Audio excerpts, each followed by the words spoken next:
All right, guys, welcome back to Overkill Everything. We're gonna start finally on our GTR project. So we've been talking a lot about it and we're finally gonna get to it. It's gonna be a really special project. We're gonna be doing some interviews with the owner, Bryce.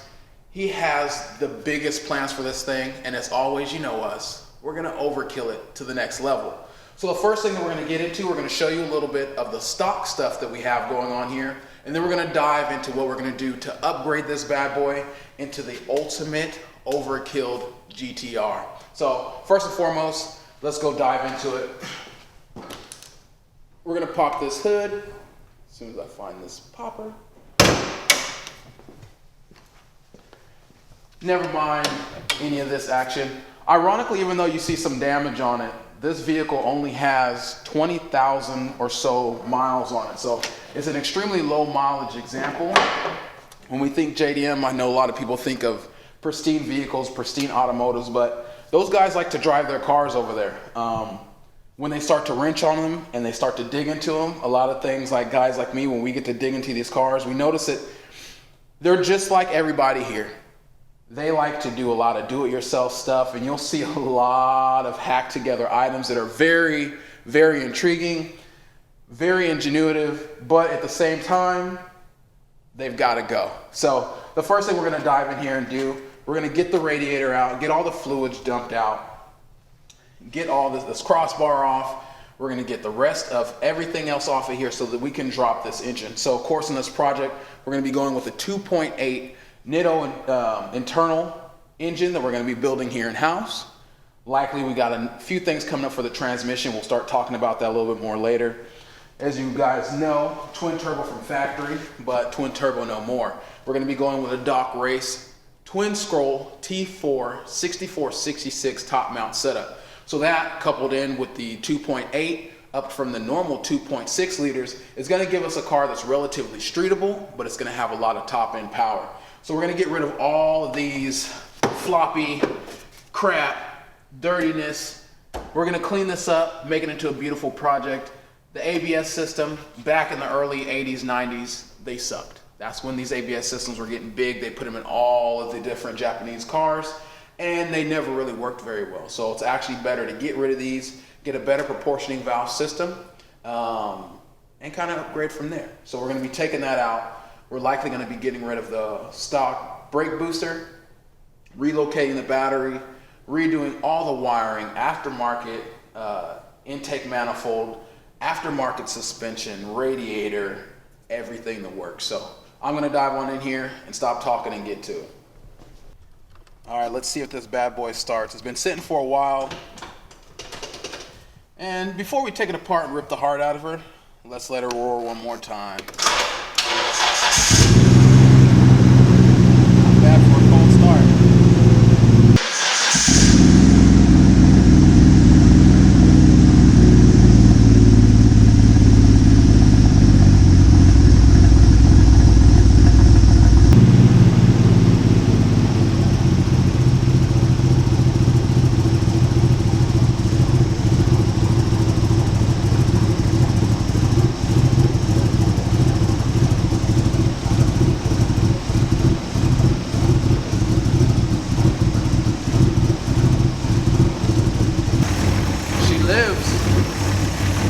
Barely.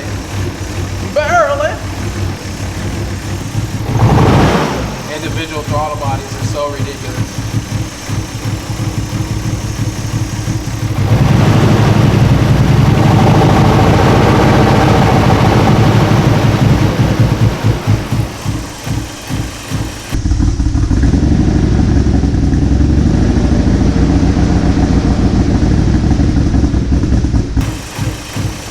It's like all 90s JDM cars in stock form all have that same smell, like that struggle.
that wasn't very bad at all. So we've got that whole subframe out with the transmission. Now we're going to separate the two, start stripping down this motor. As you can see, the RB26 is huge. There's a lot of other big inline six engines, the 2JZ, etc., but nothing really compares to just how big the RB26 is. It's almost laughable. This motor is easily bigger than just about any V8 that you guys have seen stuffed into a car.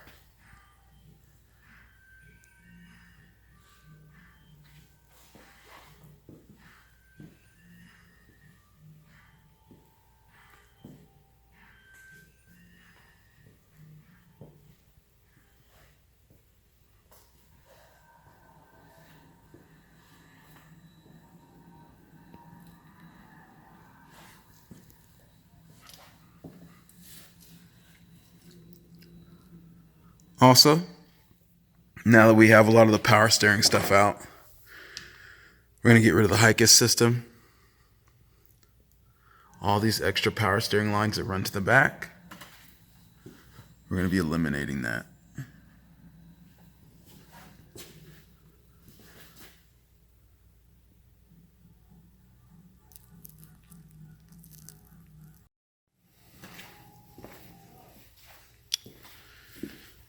All right, got them all separated. This is actually a fresh clutch, but we may or may not be reusing that for the new build. That clutch literally has like no miles on it, but not quite up to snuff for the new project.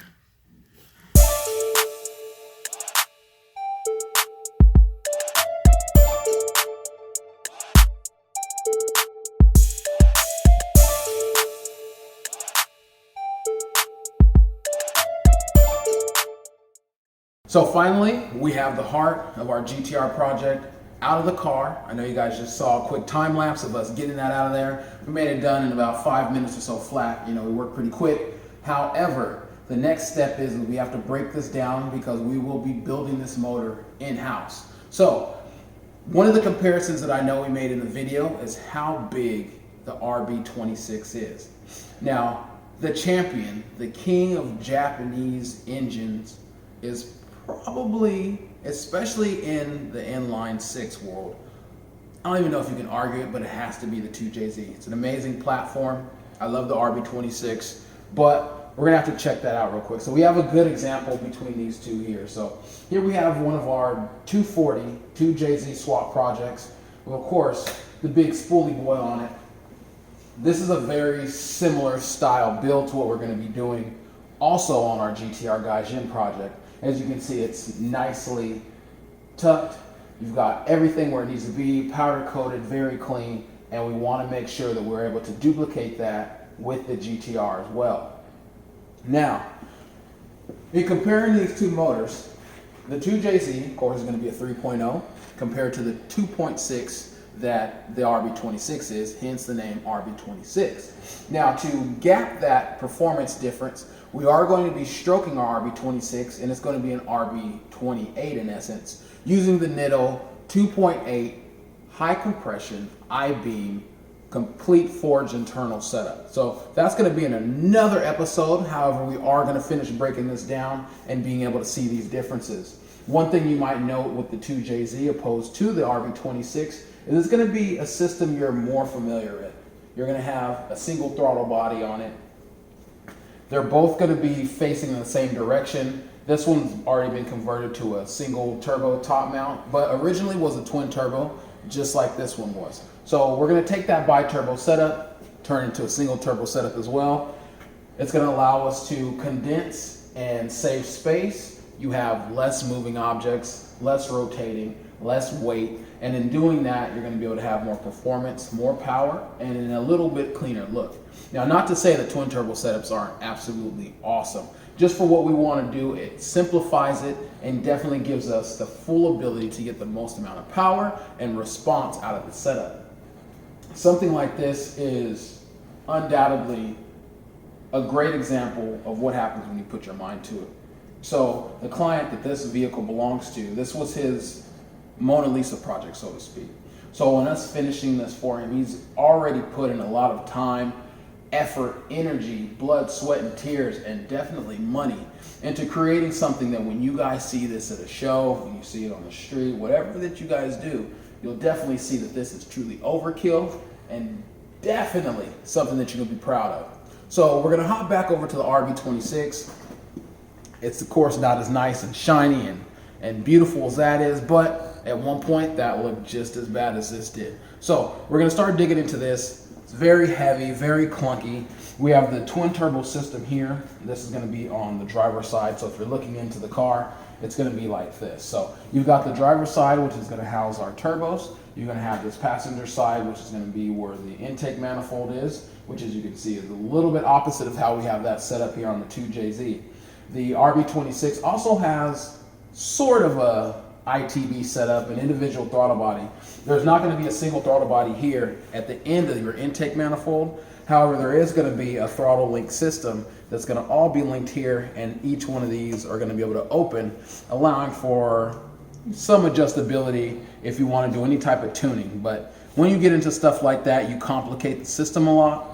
When you're using something that's going to be boosted, it's going to be nice to have a large manifold with a nice linear flow, CNC'd, completely diagrammed, flow tested plenum that's going to allow air to cycle into the engine properly in orders 1 through 6 and be able to feed our engine all the air that it's going to be able to take in.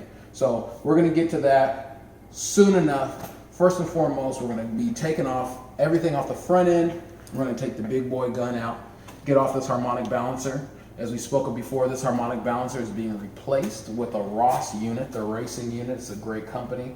We're also going to be replacing a lot of these front units, AC and all that is going to be retained, possibly. We haven't discussed that yet, but we'll get into that later on.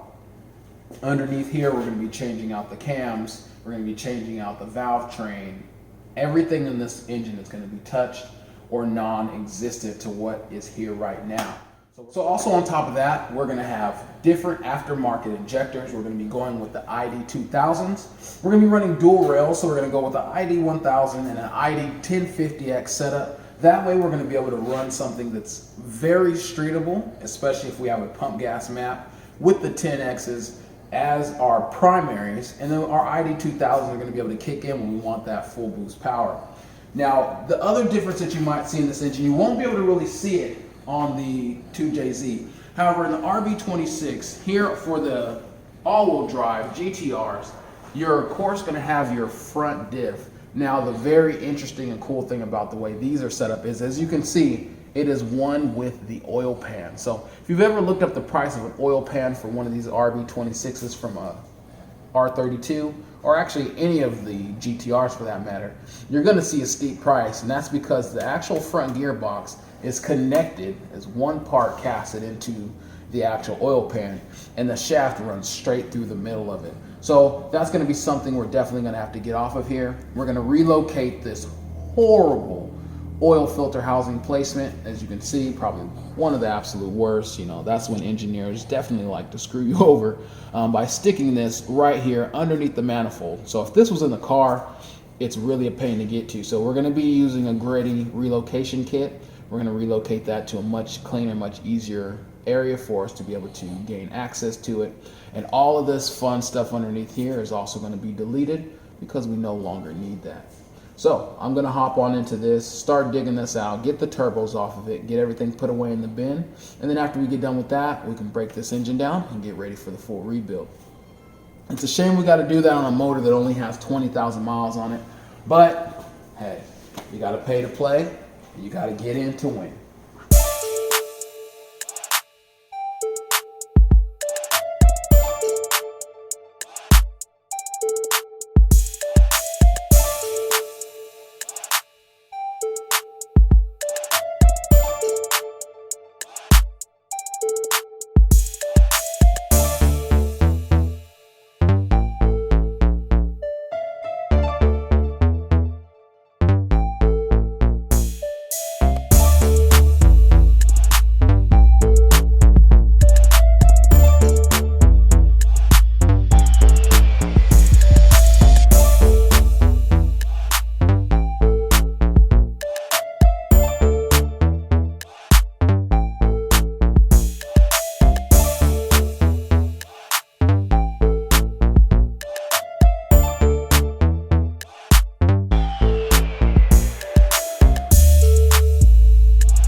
All right guys, super fast mode is off. And after that time lapse, you have seen that the entire RB26 is broken down in all of its splendor.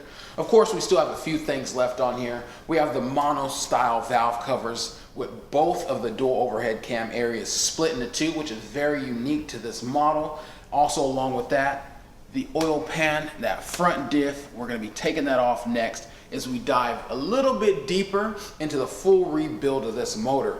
Now, we're gonna get into the specifics of our goal of making near 1,000 horsepower and what it's going to take to achieve that. So we can't get all that fit into this episode, but in the next one, we're going to be definitely getting into what we're going to do with the cylinder head build, the short block, the oil pan, which of course is going to have to receive an extended oil sump, because a lot of you guys that are familiar with the RB26 and most of the RB line know that the biggest issue that the RB engines have, and one of the things that makes the 2JZ so much superior, is the oiling. So as we dive into that, we're gonna get into more, show you guys what it's gonna take to get this car to that next level. As we continue on with the GAIJIN GTR build, you guys stay tuned and watch us overkill everything.